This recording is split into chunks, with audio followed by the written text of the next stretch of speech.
Welcome to the SwineTime Podcast here at Pipestone. I am your host today.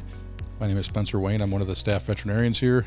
I get the pleasure of working with farmers out there as their veterinarian. Then I also get this great pleasure of hosting this podcast, the SwineTime Podcast. And I get to have guests sometimes outside our organization, most of the time within. Today I've got somebody that I've known for a while, but I've never met until today. Yep. Alex Kremer is going to talk to us about a topic that's always relevant because there's a lot of money on the table that we often don't even look at. And Alex, I'll turn it over, and why don't you describe yourself, your role, home life, and then what you're going to talk to us about today. Yeah, so my name's Alex Kremer. I've been with Pipestone going on 8 years now. I'm from Adrian, Minnesota. Got a family of 3, soon to be 4, within the next 48 hours. Wow. God willing. Seriously? Yep. So we're anxiously awaiting the arrival of another member. So is a planned C-section, or is it just in no? Her due date's in 2 days. Okay, so, due date. All right. Very exciting times there at home, and very exciting times for me at Pipestone. Recently, took on a different title and a different role within my team. I'll still be within the FarmPro team, but took on the market sales manager role. So I'll be in charge of managing the crew that does the selection. Myself will be actively involved in some of the market sales portions of that business, and it's all built out of a need to help make sure that the marketing phase of production goes smoothly and as efficient and cost effective as possible. Okay, you said a bunch of stuff that sounded really fancy, but for the listeners, just to break it down, you said the FarmPro team. I know what it is because I get to work with you guys. What is FarmPro? Just so people out there listening to that term, what is the FarmPro program? So FarmPro is a segment of the business services team.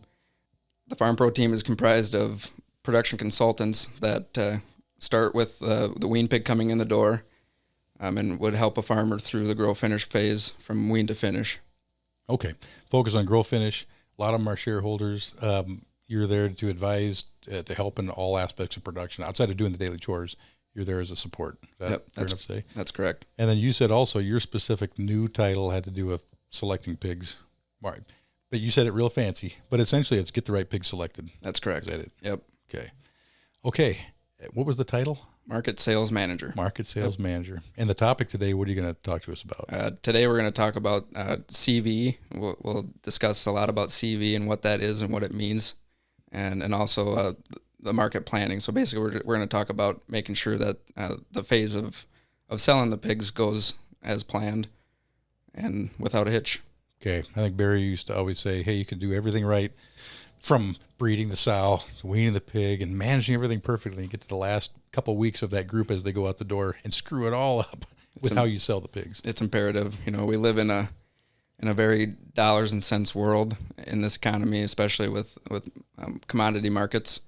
And when you start talking about making major changes to save dollars and cents, there's extreme value gained or lost during marketing. Okay, so let's get into that. Well, not quite get into it yet on the dollars yet, but just what are terms? You said CV. Farmers will see a kill sheet that'll show the number of pigs they got in each weight category, and then they see something called sort loss that shows up. Can you break down some terms you're going to talk about here, which are standard deviation and CV are the two that come to mind? If there's others, feel free to go ahead and describe that. But what do those mean? Yeah, CV? So standard deviation and CV are intertwined within each other. You use standard deviation to get to CV. CV stands for coefficient of variance. So standard deviation is the variance from top to bottom of the group of pigs that you're selling. So it'd be the lightest pig and the heaviest pig and everywhere in between, and how many in each, I think, 10-pound category that they would fall into. And then CV would be the calculation of standard deviation divided by the load weight, the average load weight. So say to Holstein, you might have a 220-pound carcass going down there. So to calculate CV, you would take your standard deviation of, let's just say it's 12, and you would divide that number by 220, and that would kick out a percentage. Yep. That's your 6.5% or whatever it's going to be. Yep. And it's CV kind of standardizes it so that if you're talking about automobile parts later, it's standardized to the average of whatever you're dealing with. So it's kind of a universal number you can look at for managing a process. I think it was really born out of a need to measure performance, how well of a job the pigs were marked and how well of a job the producer did at selling at the weight. Okay. So you're going to talk about the importance of that and relate that to sort loss. When a farmer looks and says, well, I got so much sort loss, how does CV or standard deviation play into what that number is, or how do they relate to each other? They do relate fairly closely. CV would be more of, put it this way, you can have a good sort loss and a poor CV, depending on which packer you're selling to. But to get the right CV and the right sort loss, you really need the target weight to be right where the plant is wanting it also. Okay. So being in the box, because you get paid more per hundredweight by being in the right spot. And what you were talking to me about this earlier. Why does a plant incentivize you to want to have a certain weight? They want to be a certain weight, very tight around that, and either lighter or heavier. What happens at the plant? Why do they need that versus just taking all the pigs that come in? As efficient as those plants need to run to maintain their line speeds and getting the product, the throughput at the plant, they need a cookie cutter system. They need each pig to be a copy paste and an identical replication of each other for them to operate. All right. So then they incentivize you to give them a very consistent pig, and that's what the sort loss is. Absolutely. So the numbers you look at within our records would be CV. I hear about that a lot. What does that mean when you say I got a CV of this number or that? Can you tell us what normal CV is, coefficient of variance, good, bad, or average? What are those numbers typically on a load? Yep. So if a guy would go in and you got a full barn of pigs and you would just open the gate and let the pigs run out as randomly as you could, you'd probably be looking towards like a 10% CV as a gate cut. Okay. And a really tightly sorted group, or maybe a scale barn, something that that they've been selected and that everything is the way that they should be, you'd probably be right around 5%. With the average, I think, of the Pipestone benchmark, which is a fair amount of pigs in that database, I think it's just shy of 7. 7 is the average. Yep. Good is 5, gate cut is 10, 7 would be about the average. So the average producer's got a 7% CV. Yep. With the potential for being really good to be 5. So you got a couple points you could gain. And on the other side, 3, you could be just gate cutting in. So that's the range of what the observations would be. What does that mean to dollars? If you got a 10% and you can get to 7 just to be an average, or a 7 if you went to 5, I know it's different, but what are those numbers when you look at dollars? So with CV, you're intertwining the standard deviation with the average, or the mean, the average weight of the load. So assuming that the average weight was perfect for the plant, what they were asking for. So say if we ship a load down to Holstone that weighs 292 pounds, just what they're asking for, with a 10% CV, you're probably looking at a difference. If you get from a 10% CV down to a 7% CV, you could be talking north of $5, $6 a pig. Just to go from gate cut to average. If you just could do the average job versus gate cutting, that's worth how much per pig? At least $5. $5 a pig. Yep. Okay. Then the other side of it, what if I was average and I got up down to 5%? We did excellent. That 2%, what does that gain me? So say if you're at 7%, you got down to 5 to 5.25, which is where really good the top performers would be. Right around 5.5 would probably be realistic. Mm-hmm. If you got from a 7 to a 5.5, you'd probably be looking at an economic impact of $1.50 to $2 a pig. So it's not the same. It's like a law of diminishing returns kind of thing. Very much so. So it wouldn't be, if you were at 5.5, the effort to go to 5, a lot of effort for a smaller reward than if you were just gate cutting it just to get the average. So exactly. The benefit goes down as you get better and better. Okay. What's the best CV you've ever seen? I've seen really good CVs down sub 4. Okay, really? And that would be, typically you would find that in a scale barn. Okay. Could people eyeball it that good? Yeah, it's been done. Can you do it? I have done it a few times, yes. 4% CV. Okay. So things that work against you, like make it easier or harder. I can think of a few, but why would one group of pigs, even with good eyeballs or scales or whatever, why would one group versus another be good or bad on variation? There's a couple that come to mind right away for me. Number 1, health. Number 2, size of the group. The bigger the group size, the more pigs you have to choose from. Uh-huh. So by nature, it would be easier to pick the same pig over and over again. Okay. Yeah. Exactly. And then I'm thinking of fill time relates to group size too, because if you have a lot more pigs at the same age. Exactly. I just thought of this too. When you're looking at the variation you see on the kill sheets or sort loss, that last load going out is always a dog. It's like, it's all the scraps, all the crumbs, everything kind of got swept out of the barn at that point. And unless you really carefully sorted them off and went somewhere else with them, they're going to drag your variation way out. Top out loads versus the middle of the marketing loads. Which one has your best CV? Definitely your middle loads. Okay. So there, just as you alluded to, there's more variation from on the front end and the back end, just like as standard deviation is, as maybe we all remember from math class. Yeah. Okay. And then you talk about the box. The producer or the packer wants one animal's this weight and type variation. If you err on the side of being too light or err the same amount of weight on the side of being too heavy, is there one side that typically has more of a penalty? Like, man, you don't want them too heavy or you don't want them too light. Which one is, where would you err? Would you rather be a little too heavy or a little too light? It's a loaded question. I would say it's packer specific for sure. But if we could use Holstone as an example, it's definitely better to be a little lighter. Okay. Yep. Okay. And every packer's got a slightly different matrix. It's like you have to have a whole different set of math for every packer. Yep. Which our records folks, I know they do that. Each packer's got its own matrix, and they have to model it off of each individual packer. Okay, so that all being said, you said here's the benefit of being not good to average and average to really good. There's a lot of money on the table, and you've had a barn full of those type of pigs. We could do the math. I'm stupid enough that I probably can't do it on the fly, but what would that mean on a per barn basis? Heck, we do the math right here. 2,400 head, and if you gain $5 just to get average, $5, that's $12,000 on a barn of pigs. If you went from not good at all to just become average, $12,000. Just think about the break even or the bottom line of the crush for these producers today.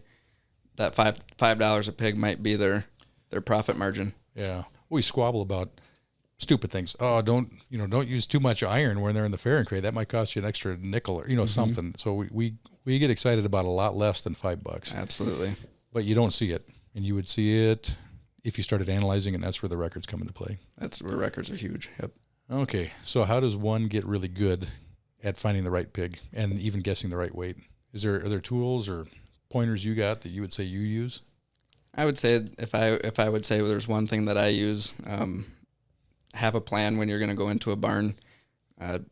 Know how many pens you want to get through for your load. Very typically in a 1,000 head or 1,200 head room, I would take one load off of each side or off of one 1,200 head room at a time. Usually that you need at least 1,200 pigs to sort through a 1,200 head room to sort through to get a tight CV. If you start taking out of like a 600 head group or even smaller, it's very hard to get a tight CV. So have a plan. When you're in the pens, take more time to maybe select the first 2 or 3 pigs in the pens that you know are the biggest pigs in the pen. And then as you mark more pigs in a pen, you'll see marks and you'll be able to run them by each other. And by nature of it, you'll be able to say, oh, no, that pig's actually smaller than the ones I've got marked. I might not mark that one. Yeah. So have a plan. Know that you're going to generally take them evenly throughout the barn. So if you selected your entire load out of the first 2 pens or 3 pens, you didn't do it right, there's other problems that stem from that. Now you're understocked and overstocked in different pens, but knowing that you got to be kind of even about it. As far as guessing the weight, I'm thinking that's probably part of having a plan, knowing when, I should be topping out about this day, having that kind of dialed in. But is there a good method for guessing the weight of the pig, the average weight? If you were eyeballing, like, I think we're ready, like, how would you know that without a scale? Days on feed is a pretty good indicator. Feed consumption is a good indicator. We know on average that it takes a pig, they need to consume an X amount of feed to convert that into X amount of pounds of weight. Okay. So you actually do marketing top out dates based on feed consumption? Mm-hmm. Okay. So you got that. Do you ever use those tapes? Is that reliable? I think that might have been a little bit before my time. I've used them a few times, but I don't think it's very reliable because, I was always of the mindset of width weighs. So the wider a pig is across its top line, its ham, those pigs are going to weigh up more than a taller pig that's skinnier, that's longer, more lean. You ever use like a caliper? Or I've heard people using a plastic large piece of sewer pipe or something like that where they would sit on top? Or is it just, no, your eyes got to be it? So I use, you can use the gates. You could use yourself. However, if you have a pig next to you, is he tall enough? Is he up to my waistline or is he below my waistline? Mm-hmm. How long is he compared to the other pigs in the pen? Okay. All right. So those are your tools you're using. Then the ultimate tool will be a scale. Like, let's talk about scale barns. How many, if you were guessing, out of barns that are out there to raise pigs in or to rent, if you were going to rent barns, how many are scale barns versus a not scale barn? I would probably put that number around 5% scale barns. 1 out of 20 barns would have a scale in it. Maybe. It might be less than that too, yep. Okay. And you can't, it doesn't guarantee you're going to get the right answer with a scale barn because you might be way too light or you might just have your settings way off. And the way scale barns are made, there's some pigs that don't go through the scale. So that's an added portion of the scale barn. Yeah, they all got to go through it to get sorted. Yep. Okay. And the reason people have gone away from them largely has been gain related because you're putting an obstacle between them and the feeder for part of the day. But scale barns give you, that would be probably the easiest way to get a low CV if you had a scale barn. You can get easily down around 5%. That's fair to say? That is fair to say. If you're not getting 5% CV on a scale barn, you need to go and make some settings changes. Yep. Okay. And I would say it's management related. Okay. So you've told us what CV is. You talked about some of the tricks of managing that. We talked about the cost impact. We didn't really talk about the impact of being heavy or light directly, but that would, because you would put you either in the box or outside the box in the light end or the heavy end. It'd be the same impact of having a really wide CV. You're just stretching your animals into the wrong spots. Yep. What's the program that you currently are running? It's a new role for you, and you basically have people that go in and apply the tools you had and to save the money you talked about for producers. Is that correct? You'd have somebody that would show up, they would go through, and then they would say, yeah, I marked the load, and then you're measured off of the result. You look at your CV, and you either did well or you didn't, but it's probably better than the guy did without any effort. Is that right? That's fair to say. I'd say today we would be able to come in there before you need to book your loads, help you with that part of it. We'd be, getting your loads booked is the first key to it, getting the loads booked on the right date. And then the second portion of it is looking at your time of year. If the market's appreciating or depreciating, you want to be kind of on whichever side you think the market might be going. If you want a lighter pig, and then like you said, depending on the packer that you're selling to, Holstone, you don't want to push them too hard on the heavy pig. They'll penalize you pretty significantly if you get too heavy above where they're asking the pigs to be. Okay.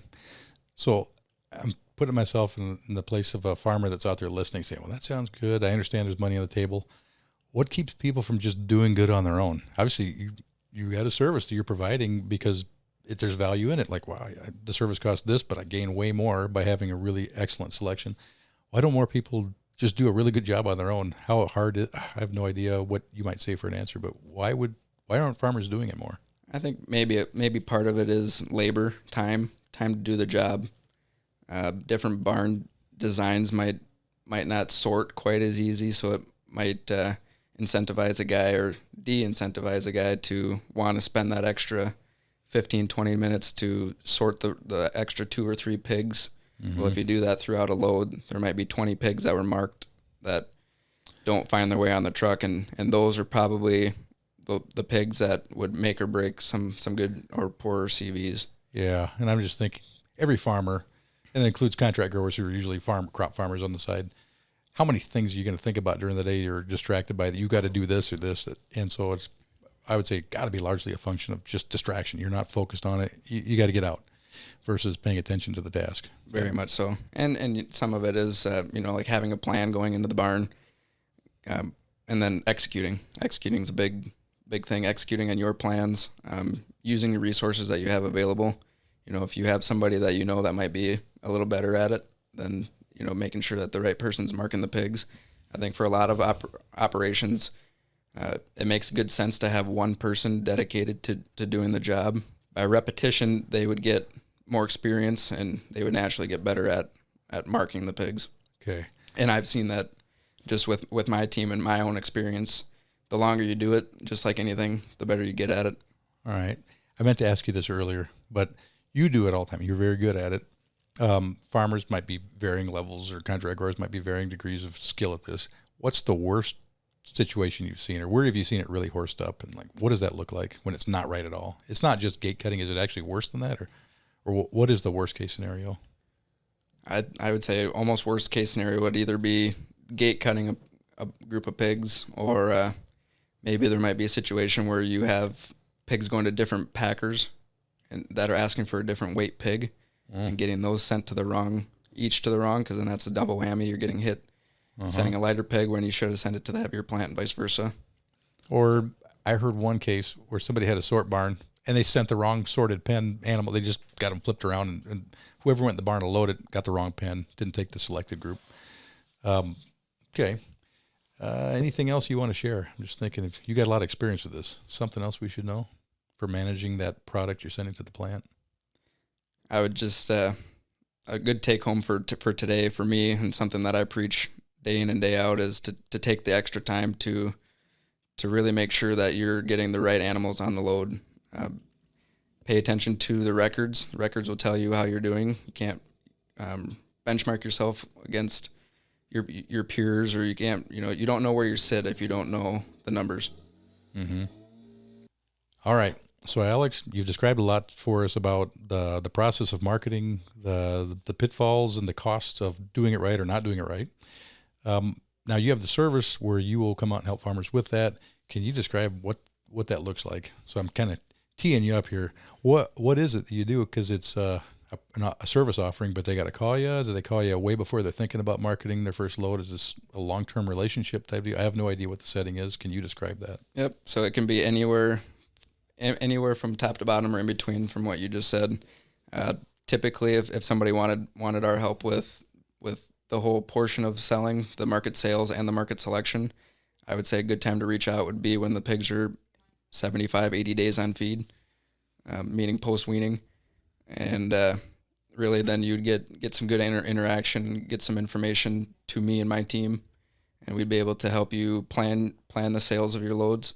And then I would say, as far as the market selection goes, it's just working together to communicate well and get there to actually mark the pigs for you. Okay. And it's all the pigs in the group. It's not just like, I came out for one load out. It's generally meant to market that entire group of pigs, all 1,200 head or whatever it's in a barn is going to go out the door. Yep. And it's typically a relationship where you got with people that it's not just one barn. It's just a regular service that you're doing that as well, or is it just a barn at a time? It can be both.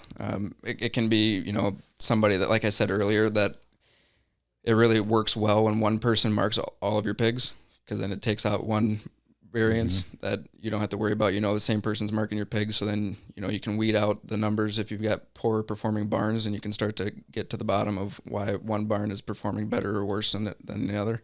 Yeah. And so for that reason, if you do have growers that are currently doing a really good job and maybe don't need any help, or they're incentivized right to do a good job, you could hire us just to come in and mark your troublesome sites or your poor performing barns. Okay. And what I see a lot is it starts that way, and then it turns into a bigger relationship. Okay. Good. All right. To kind of wrap up the points I remember, one, you need good records. You need to be able to analyze, to benchmark against yourself or others, to say, am I good or bad? And once you know if you're good or bad, it's, well, how much is bad costing me if it's not where you want to be? And it's dollars a pig, not cents a pig. Absolutely. So there's large amounts of money here on a barn. We just did the math, $1,200 head or $12,000 for a barn. It's a lot. And so just knowing that, it's definitely worth spending some time to do right. Absolutely. And you've got some expertise in it. If anybody listening wants to talk to Alex, you don't have to be a shareholder. I mean, Nope. A lot of them are. I think that you work with our shareholders in our managed barns, but Not all of them. Not all of them. And so if you got questions, get a hold of Alex. You can find Alex's number through somebody here at the clinic. If you call, say clinic, if you call the business here, you can call and get a hold of Alex somehow. And he can at least catch some time with you on the phone to describe some things a little bit better. Absolutely. Yep. Happy to help any farmers out there. All right. Thank you, Alex. Appreciate being here. Good luck with your impending fourth fatherhood event for you, right? Second fatherhood event. Oh, I don't know why I thought you had four. Sorry, second child coming up. So good luck to you and your wife with that. Very much. Thank you. Thanks, Alex. Thank you to our listeners for tuning in to this episode of SwineTime Podcast, and we look forward to having you with us again next time.